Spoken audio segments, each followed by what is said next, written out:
और अगले मुकाबले की तैयारियां ओजो दामोला हना उतर रही हैं। नाइजीरिया से आई हैं और एनास्टेसिया से भिड़ेंगी इस मुकाबले में।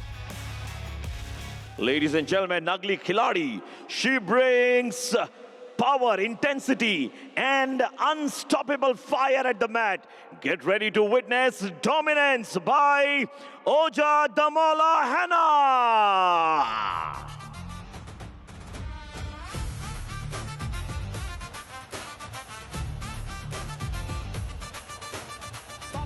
नाइजीरिया से हैं, हालांकि ऑक्शन में इनको लिया गया था, कुछ एक तकनीकी कारणों से अभी तक वो पहुंच नहीं पाई थी। अब यहां पहुंची हैं तो अपना डेब्यू कर रही हैं प्रो रेसलिंग लीग में। और इससे पहले आपने ओडुनायो को देखा था प्रो रेसलिंग लीग के पुराने मंचों में, जहां उन्होंने खूब जलवा बिखेरा था। क्या ये जलवा बिखेर पाएंगी, इस पर नजरें हैं। और ये मानसी लाठर की जगह पर टीम में आई है और यूपी डोमिनेटर्स को इनसे बहुत उम्मीदें हैं। अगर आप इनका ओवरऑल रिकॉर्ड देखेंगे तो इन्होंने अफ्रीकन चैंपियनशिप में गोल्ड मेडल हासिल किया था और इस्लामिक सॉलिडेरिटी गेम्स में रजत पदक इनके नाम। Ladies and gentlemen, get set and ready to go. One victory out of 2 for this player. Please welcome Anastasia Alpaeva.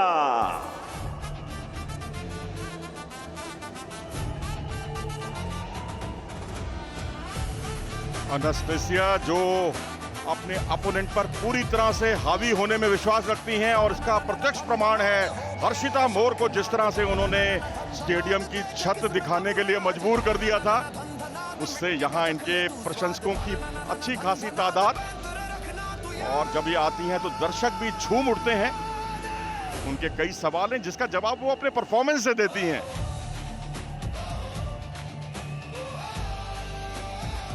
Anastasia हर तरह के टेक्निक्स का इस्तेमाल करती है और इसी वजह से अगर आप देखें यूरोपियन चैंपियनशिप में इन्हें गोल्ड मेडल हासिल हुआ। इनके ऑलराउंड खेल की वजह से अंडर 23 की वर्ल्ड चैंपियनशिप में भी इन्हें मेडल हासिल हुआ और रैंकिंग टूर्नामेंट में भी इनके नाम कांस्य पदक रहा।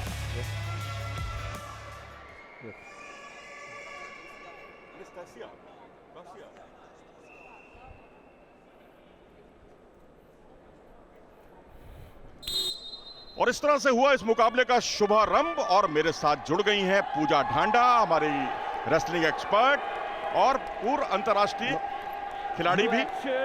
तो पूजा, इस मुकाबले में अगर देखा जाए एनास्टेसिया निश्चित तौर पर फेवरेट, अगर नाइजीरियन रेसलर की बात की जाए, क्योंकि उनके नाम उस तरह से उपलब्धियां नहीं है। शुक्रिया मनोज। बिल्कुल ओजो और एनास्टेसिया के बीच ये मुकाबला, और कहीं ना कहीं यूपी चाहता है कि वो ये बाउट जीते, इसलिए उन्होंने नाइजीरियन रेसलर, और ये देखिए बगल में ग्रिप ले लिया और बाहर करने में कामयाब रही यहाँ पर ओजो, और निसंदेह उन्हें 1 पॉइंट दिया जाएगा यहाँ पर। भाई ये तो उन्होंने मेरी उम्मीद के विपरीत काम किया है, क्योंकि आप देखिए अगर आप जहां से हफ्ता भरती हैं और हफ्ता भरने के साथ ही जिस तरह से ये संतुलन उनका बिगड़ा और उसके साथ ही 2 अंक उन्होंने बटोरे, जहां 1 अंक मिल सकता था वहां 2 अंक उन्होंने बटोरे। एक अच्छी शुरुआत। मनोज, यहाँ एनास्टेसिया ने सोचा कि अगर वो ढाक प्ले करेंगे और स्लिप हो जाएगा तो उनको 1 पॉइंट भी नहीं मिलेगा, बट ये इन पे उल्टा पड़ गया, वो स्लिप नहीं माना गया। ये देखिए इस तरीके से यहाँ पर ओजो की तरफ से अटैक किया गया था, और ये देखिए यहाँ पर ये एनास्टेसिया ने ढाक लगाने की कोशिश की, झूठी कोशिश की, ताकि ये स्ट्रेटेजी इस तरीके से पहलवान खेलते हैं ताकि पॉइंट बचा सके, बट वो विपरीत चली गई। फिर से यही चीजें। जी हाँ, यहाँ पर संतुलन बिगड़ा था और उसका बहुत बड़ा श्रेय जाता है ओजो दामोला हना को। और ये इस्लामिक सॉलिडिटी गेम्स में सिल्वर मेडल था, लेकिन वो एक ऐसे गेम्स हैं जहाँ पर महिलाओं में उतना ज्यादा कंपटीशन नहीं होता। लेकिन अफ्रीकन चैंपियनशिप में अगर हम देखें इनके नाम, जब गोल्ड मेडल था तो सिल्वर मेडल आइवरी कोस्ट ने जीता था और मोरक्को ने जीता था ब्रॉन्ज मेडल। यानी वहां इन देशों की पहचान कुश्ती में तो नहीं है कम से कम। आइवरी कोस्ट को हम जानते हैं फुटबॉल के लिए, लेकिन यहां पर आप देख सकते हैं जिस तरह से वो अटैक कर रही हैं लगातार, मंसूबे उनके काफी अलग। बिल्कुल मनोज, यहाँ पर ओजो लगातार अटैक कर रही है और एनास्टेसिया पर पकड़ बनाने में कामयाब रही है और ज्यादा एक्टिव नजर आ रही है। लेकिन अब अगर कुश्ती में बने रहना है तो एनास्टेसिया को अटैक करना पड़ेगा। हालांकि उनके नाक में कुछ चोट जरूर आई है जिसमें कोटन लगी हुई है तो वो थोड़ा डिस्टर्ब होंगी इस चीज से। चलिए जी, यहाँ पर खींचम खाची चल रही है और यहाँ क्योंकि लंबे बाल हैं उनके और उन्होंने अपील की थी रेफरी से, मुकाबला रुका हुआ कि उनके हाथ जो है उनके बालों में चले गए थे और यदि बालों पर हाथ चले जाते हैं तो मुकाबले को वहीं रुकवाया जाता है। ये मुझे लगता है इंटेंशनली नहीं था, अनइंटेंशनली था। बिल्कुल मनोज, जैसे कि रेसलिंग है, पुल पुश का गेम है, तो जैसे हम पुल पुश करते हैं तो कहीं ना कहीं बालों में हाथ जाना स्वाभाविक है। तो ये हालांकि एनास्तासिया कंप्लेन कर रहे थे रेफरी से कि वो जान के उनके बाल पकड़ रहे हैं और क्योंकि बाल खुलने के कारण मुकाबला रोका गया था। बट यहाँ पर ओजो फिर भी अटैकिंग नजर आ रही है, बार बार अटैक करने की कोशिश कर रही है और अपनी लीड को बढ़ाना चाहती है। जी हाँ, 2-0 की महत्वपूर्ण बढ़त जो उन्होंने शुरुआती दौर में ही जुटा ली थी। अब यहाँ देखिए उंगलियों को जिस तरह से वो पकड़ा जा रहा है उस पर भी उन्होंने थोड़ी सी नाराजगी जाहिर की थी। अच्छी कदकाठी, गर्दन पर पूरी तरह से अटैक करने की जद्दोजहद। ये देखिए यहाँ जब हाथों को हाथ जब पकड़ती हैं तो यहाँ क्या विपरीत दिशा में मोड़ा जा रहा है क्योंकि वो झुंझला सी जाती हैं एनेस्थीसिया। मनोज देखिए यहाँ पर जो है फिंगर आप पकड़ ही नहीं सकते, विपरीत दिशा में तो घुमाना दूर की बात है, फिंगर पकड़ना ही रेसलिंग में फाउल है। रिस्ट आप पकड़ सकते हो, वो भी अटैक करना होगा तुरंत, आप ब्लॉक नहीं कर सकते किसी भी तरीके से रेसलिंग को। और यहाँ डबल लेग अटैक करने की कोशिश की, पीछे हटकर बहुत अच्छा बचाव किया और उन्हें साबित कर दिया दामोला ने कि अटैक की नहीं वो डिफेंस भी बहुत अच्छे तरीके से करती हैं। और अब यहाँ से रेफरी की विसल का इंतजार क्योंकि कोई एक्शन देखने को नहीं मिल रहा। जी मनोज, और रेसलिंग को ज्यादा एक्टिव करने के लिए रेफरी ज्यादा समय तक एक सिचुएशन पे नहीं छोड़ते। ये देखिए यहाँ एनास्तासिया का अटैक हुआ था बट बहुत ही अच्छा डिफेंस ओजा ने यहाँ पर किया और रेसलिंग बीच से शुरू हुई। पूजा, क्या ये जो यूनाइटेड वर्ल्ड रेसलिंग है उसके नियमों में नहीं है कि आपको अपने जो बाल हैं उसको बांधना होगा क्योंकि उनके बाल खुले होते हैं और कई बार विपक्षी को भी परेशानी होती है उससे? बिल्कुल मनोज, बट इस तरीके का कोई भी रिटर्न में वो नहीं है कि आपको पोनीटेल करना या इस तरीके से कोई चीज है। बस आप अपने बालों को फ्रीडम है कि कैसे भी रख सकते हैं, बट अगर वो खुल जाते हैं तो बट नियम ये है कि आप बालों को पकड़ नहीं सकते, उंगलियों को नहीं पकड़ सकते, बालों को, और कोई भी जॉइंट को आप विपरीत स्थिति में नहीं मोड़ सकते। तो अब यहाँ रोमांच इस मुकाबले का, और यहाँ पर कहाँ चूक हुई थी पहले राउंड में उसकी भरपाई करनी है उन्हें। और वहीं ओजो दामोला हर माकूल जवाब देना चाहती हैं उनके किसी भी अटैक का। और सबसे बड़ी बात है पूजा कि वो इनिशिएटिव ले रही हैं अटैक करने में।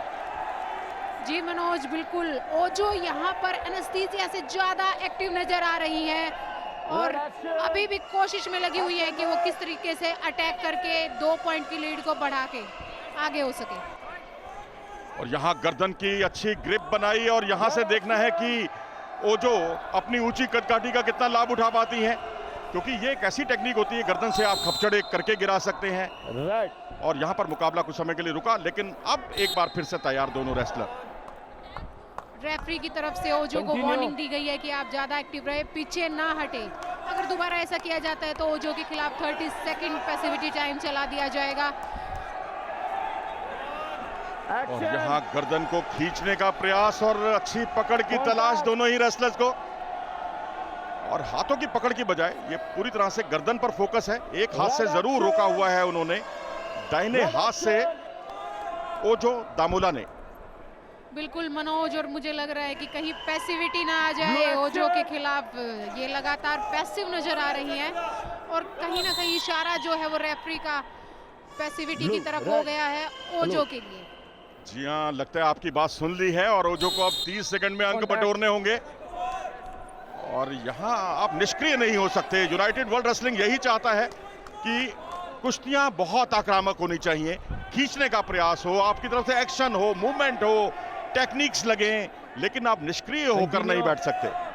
बिल्कुल मनोज, देखिए रेसलिंग को ज्यादा फास्ट और रोमांचित करने के लिए नियमों में बदलाव होते रहते हैं और इसीलिए अब पैसिविटी जो है वो थोड़ा सा भी रेसलर अगर डिफेंसिव दिखता है तो तुरंत रेफरी की तरफ से उनको इशारा किया जाता है कि आप एक्टिव रहिए।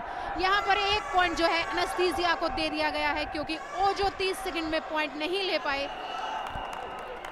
लेकिन मजा तो तब आएगा जब ये अपने बाहुबल से टेक्निक का इस्तेमाल करते हुए अंक बटोरेंगी। बिल्कुल मनोज। और अब हुआ है पावर मिनट। जी हाँ, डबल हो जाएगा मामला यहाँ से।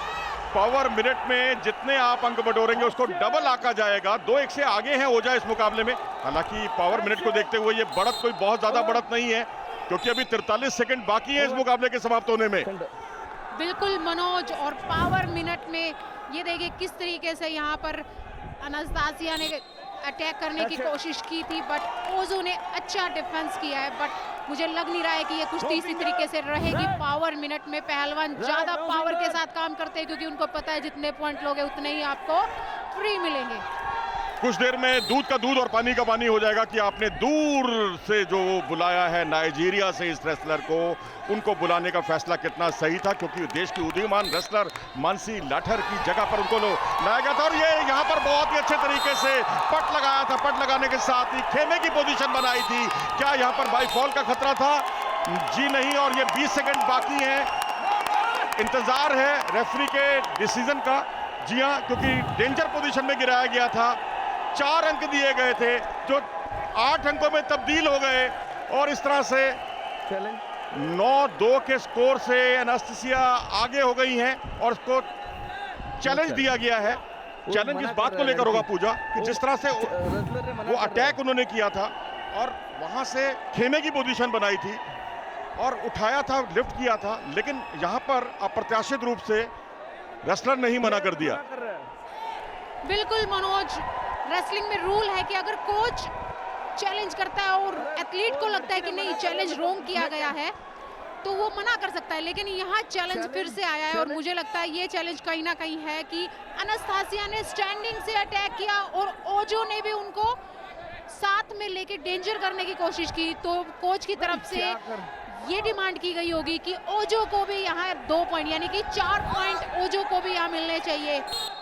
और यहाँ विनोद का फैसला था, जो कि खुद ओलंपियन रहे हैं। और यह आखिरी क्षणों का मुकाबला, केवल 14 सेकंड बाकी, और यहाँ पर बाहर धकेलने की कोशिश, ओजो पर दबाव बढ़ता हुआ लगातार, समय का भी। और यहाँ जोन से बाहर निकलकर 2 अंक का और इजाफा हो गया। तो अमूमन 1 अंक होता है, यहाँ 2 अंक मिले, और इस तरह से अंतर हो गया दोनों रेसलर्स के बीच में 9 अंकों का। बिल्कुल मनोज। और लास्ट केवल 6 सेकंड का गेम अब बचा है। मुझे नहीं लगता है कि अब ओजो कोई बड़ा मूव कर पाएगी। एनास्तासिया मुझे नहीं लगता कि उन्हें देखिए किस तरीके से उन्होंने पीछे आने की कोशिश की, बट वो रेड जोन के बाहर होगी। इसके फलस्वरूप यहाँ पर 2 पॉइंट जो है वो एनास्तासिया को दे दिए गए। कहते हैं ना कि अंत भला तो सब भला। और शुरुआत अच्छी नहीं हुई थी, लेकिन अंजाम बहुत अच्छा हुआ। और जिस तरह से जोन से बाहर धकेलकर आपने आखिरी क्षणों में अंक बटोरे और उसको डबल किया, उससे मुकाबला पूरी तरह से एक तरफा बन गया। बिल्कुल मनोज। और ये आखिरी के कुछ सेकंड देखना होगा, जो कोई बड़ा मूव लगा सकते हैं क्या, लेकिन मुझे नहीं लगता कितना बड़ा मूव लगाए। बट ये अब पॉइंटों का फासला कवर होने वाला नहीं, और इसी के साथ समय समाप्त। और इस तरह से एनास्टेसिया ने जीता मुकाबला 9 अंकों के अंतराल से। और खुशी से झूमता हुआ ये खेमा, जी हां, दिल्ली जिसने पहले मुकाबला जीता था और अब 2-0 की महत्वपूर्ण बढ़त बनाई। और एनास्टेसिया ने यहां सबका दिल जीत लिया, क्योंकि एक ऐसी रेसलर है जिन्होंने बाई फॉल किया था हर्षिता को, और उसके बाद यहां जिस तरह से, जिस अंदाज में पिछड़कर शानदार वापसी की, एक चैंपियन की तरह उन्होंने वापसी की, वो अपने आप में काबिले तारीफ है। और जिसके लिए जितनी उनकी प्रशंसा की जाए उतना कम है। ये देखिए मनोज किस तरीके से अनास्तासिया ने यहाँ लेग अटैक किया, और 4 पॉइंट। जब आप स्टैंडिंग से विरोधी के दोनों कंधे लगा देते हैं तो आपको 4 पॉइंट मिलते हैं उस अटैक के। और ये अटैक निर्णायक साबित हुआ इस कुश्ती में। यहाँ पीछे आने की कोशिश थी, बट ओजो खुद बाहर चले गए। इस वजह से यहाँ अनास्तासिया को पावर मिनट होने के कारण 2 पॉइंट दिए गए। यूपी ने अच्छा दाव खेला था ओजो को लाकर, बट वो ज्यादा फायदेमंद नहीं रहा उनके लिए।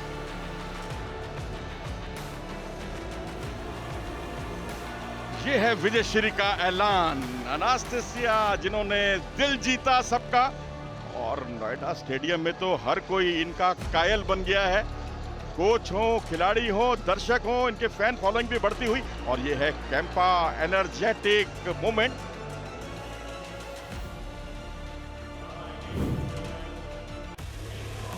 तो इस तरह से इस मुकाबले में दिल्ली दंगल वॉरियर्स 2-0 से आगे यूपी डोमिनेटर्स के खिलाफ। और आप देख रहे हैं प्रो रेसलिंग लीग सीजन 5 के मुकाबले, जिसमें बेहतरीन प्रदर्शन करने में कामयाब रहे। और अगले मुकाबले की तैयारियां, 74 किलोग्राम का मुकाबला। और अब आ रहे हैं युवा सनसनी अभिमन्यु।